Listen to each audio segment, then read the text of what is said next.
और इस बीच एक बड़ी खबर जानिए, शरद पवार से मुलाकात की है अजित गुट के नेताओं ने। उसकी तस्वीर सामने आपकी टीवी स्क्रीन पर अजित गुट के जितने नेता है, छगन भुजबल दिख रहे हैं आपको। सुन लेते हैं एक बार। करावं अशी आम्ही सगळ्यांनी विनंती केली आहे। आदरणीय पवार साहेबांनी कुठलीही प्रतिक्रिया दिली नाही। शांतपणे आमच्या सगळ्यांच्या जे मत होता, जे आमचे विचार होते, जे आमची विनंती होती ते ऐकून घेतलं आणि भेटीनंतर आम्ही आता इथून परत जात आहोत। उद्यापासून राज्याच्या विधानसभेच्या अधिवेशन पण सुरू होत आहे। सर्व मंत्री अजितदादाच्या नेतृत्वामध्ये उद्यापासून आपापल्या विभागाची जबाबदारी विधानसभेमध्ये सुद्धा पार पाडतील।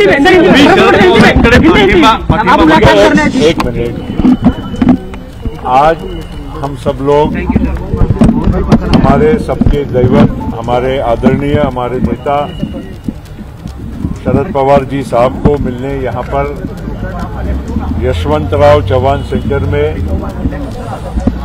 माननीय अजित दादा पवार, माननीय छगन भुजबल जी, माननीय दिलीप वळसे पाटिल, माननीय हसन मुश्रीफ जी, माननीय धनंजय मुंडे, माननीय सुनील तटकरे जी और सभी हमारे बाकी के भी मंत्री और हमारे उपाध्यक्ष गिरवड़ साहब सभी आज यहाँ पर आदरणीय शरद पवार साहब मौजूद हैं, ऐसा हमको मालूमात मिली।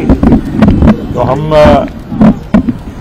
श्री अजित पवार साहब के बंगले पर बैठे थे, तो जैसे ही हमें समझा कि यहाँ पर साहब बैठे हैं तो हम सब लोग यहाँ पर बिना पवार साहब को सूचित किए हुए यहाँ पहुंचे। आदरणीय शरद पवार साहब के हम सब लोगों ने प्रणाम करते हुए आशीर्वाद उनसे मांगे और उनसे विनंती भी की कि उन्होंने हम सब लोगों की जो एक इच्छा है कि राष्ट्रवादी कांग्रेस पार्टी एक साथ रहे और मजबूती से आगे काम करे, इसके लिए हमने विनंती की और साहब को ये भी कहा कि आप इस दिशा में अवश्य विचार करें। आदरणीय पवार साहब ने किसी भी प्रकार की प्रतिक्रिया नहीं दी, हमारी बात को सुना और उसके पश्चात हम सब लोग यहाँ से अब प्रस्थान कर रहे हैं। बस इससे ज़्यादा आज के लिए हमारे पास न कोई आपके पास न जवाब है, न प्रश्न हम आपके लेने वाले हैं। तो ये तस्वीरें हम आपको दिखा रहे हैं वाईबी चौहान सेंटर से। अजित गुट के नेता प्रफुल्ल पटेल वो सामने आए और उन्होंने कहा कि उन्हें खबर मिली थी कि शरद पवार अपने आवास पर हैं, तो वहां पहुंच गए थे नेताओं के साथ। छगन भुजबल साथ में मौजूद थे, वहां पर उनसे मुलाकात हुई। धनंजय मुंडे थे, सुनील तटकरे थे और छगन भुजबल भी थे। उन्होंने कहा कि हमने अपनी बात रखी, आशीर्वाद लिया शरद पवार से और यह कहा कि हम चाहते हैं कि आप भी एक साथ रहें, मतलब पूरी एनसीपी जो है वो एक साथ रहे, प्रफुल्ल पटेल ने कहा। हमारे साथ रौनक कुकड़े हमारे संवाददाता जुड़ गए हैं, सीधे चलते हैं उनके पास, इन सारी चीजों के मायने समझते हैं। रौनक, एक और बात बताइएगा कि ये सबसे अहम बात मुझे ये लगी कि विनती की शरद पवार से कि हम चाहते हैं कि सारी पार्टी एक साथ रहे। बहुत मायने हैं इस बयान के महाराष्ट्र की राजनीति में।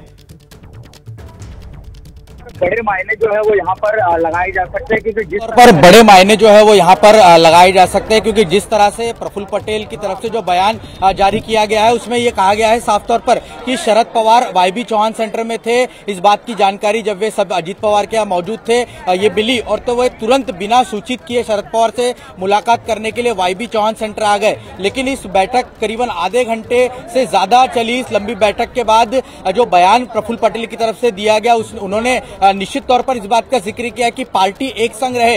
इस सिलसिले में हम मुलाकात करने के लिए शरद पवार से यहां पर पहुंचे थे, लेकिन पवार साहब की तरफ से किसी भी तरह की कोई प्रतिक्रिया जो है वो नहीं दी गई। इसी में सभी बात जो है वो फिलहाल दबी हुई है, क्योंकि शरद पवार इस बात को अच्छी तरह जानते हैं कि फिलहाल किसी भी तरह का कोई बयान देना राजनीतिक लिहाज से बहुत ही घातक साबित हो सकता है। इसीलिए सोच समझ के तोल मोल कर खुद शरद पवार जो है अपने अंदाज में, अगर उन्हें इस बात पर कोई प्रतिक्रिया देनी है, व्यक्त करना है तो निश्चित तौर पर वो अपनी बात रख सकेंगे। लेकिन एक बात निश्चित तौर पर कही जा सकती है कि कल से विधानसभा का सत्र शुरू हो रहा है और उसके पहले अजीत पवार का गुट अगर शरद पवार से मिलने पहुंचता है तो महाराष्ट्र की राजनीति में निश्चित तौर पर अब ये कयास जरूर लगाए जाएंगे कि क्या वाकई में जो शरद पवार गुट के विधायक है वो शरद पवार के साथ है या फिर शरद पवार अब भी राजनीति में एक संभ्रम निर्माण करने की कोशिश जो है वो करते हुए दिख रहे हैं।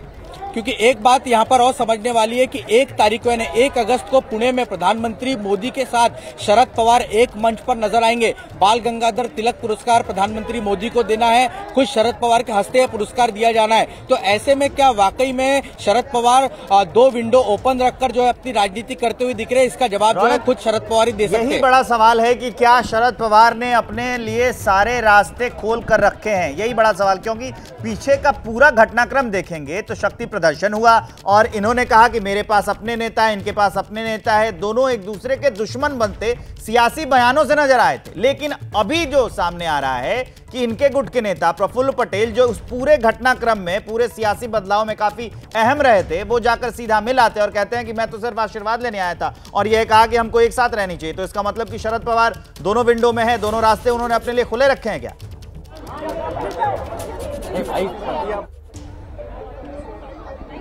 जी निश्चित तौर पर देखिए दोनों रास्ते शरद पवार की राजनीति को जिस तरह से रही है, जब महाविकास आघाड़ी की सरकार उन्होंने बनाई उसके बाद भी वो प्रधानमंत्री मोदी से उनके संबंध जो है इसी तरह से उन्होंने रखे। और शरद पवार की राजनीति की ये कहे कि खूबसूरती ही ये है कि वे कभी एकदम कॉर्नर वाली राजनीति नहीं करते। हमने देखा कि पिछले दिनों जिस तरह से उद्धव ठाकरे ने देवेंद्र फडणवीस को लेकर एक कलंक वाला बयान दिया, शरद पवार इस तरह के बयान देने से हमेशा बचते रहे हैं और वे सभी के साथ मिलजुल कर राजनीति करने का काम जो है हमेशा करते रहे। उनकी पार्टी में यह बगावत पिछले कुछ सालों में दूसरी बड़ी बगावत के तौर पर देखी गई। पहली बगावत जब अजीत पवार ने देवेंद्र फडणवीस के साथ सरकार बनाई उस वक्त तो पवार ने अपना जादू दिखाकर इन सभी लोगों को जो है एक साथ करने का काम किया। लेकिन इस बार जो है उनके सामने भी समय जो है काफी कठिन है, क्योंकि अजीत पवार के साथ विधायकों की अगर संख्या देखी जाए तो लगातार बढ़ती जा रही है।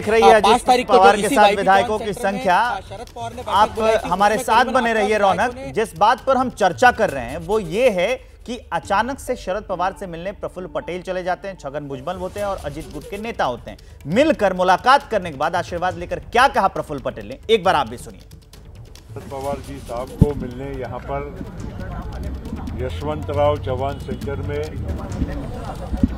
माननीय अजीत दादा पवार, माननीय छगन भुजबल जी, माननीय दिलीप वळसे पाटिल, माननीय हसन मुश्रीफ जी, माननीय धनंजय मुंडे, माननीय सुनील तटकरे जी और सभी हमारे बाकी के भी मंत्री और हमारे उपाध्यक्ष गिरवड़ साहब सभी आज यहाँ पर आदरणीय शरद पवार साहब मौजूद हैं, ऐसा हमको मालूमात मिली।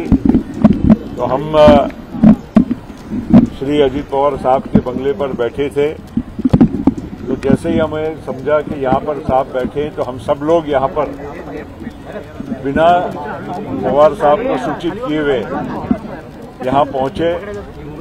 आदरणीय शरद पवार साहब के हम सब लोगों ने प्रणाम करते हुए आशीर्वाद उनसे मांगे और उनसे विनती भी की कि उन्होंने हम सब लोगों की जो एक इच्छा है कि राष्ट्रवादी कांग्रेस पार्टी एक साथ रहे और मजबूती से आगे काम करे, इसके लिए हमने विनती की और साहब को ये भी कहा कि आप इस दिशा में अवश्य विचार करें।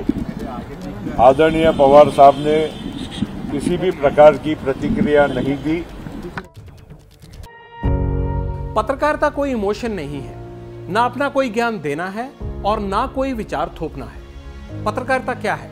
पत्रकारिता का मतलब है सही जानकारी इकट्ठा करना और तथ्य बताना। पत्रकारिता आज जितने महत्वपूर्ण दौर में है शायद पहले नहीं थी। इस दौर से निकलने के लिए सिर्फ सच दिखाने की जरूरत है, वो सच जो आपके हित को आगे रखे। इसलिए अब रात 9 बजे प्राइम टाइम नहीं होगा, ये आपका टाइम है।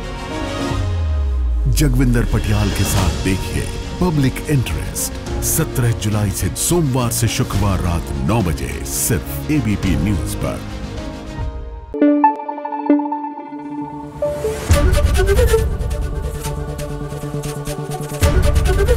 एबीपी न्यूज आपको रखे आगे।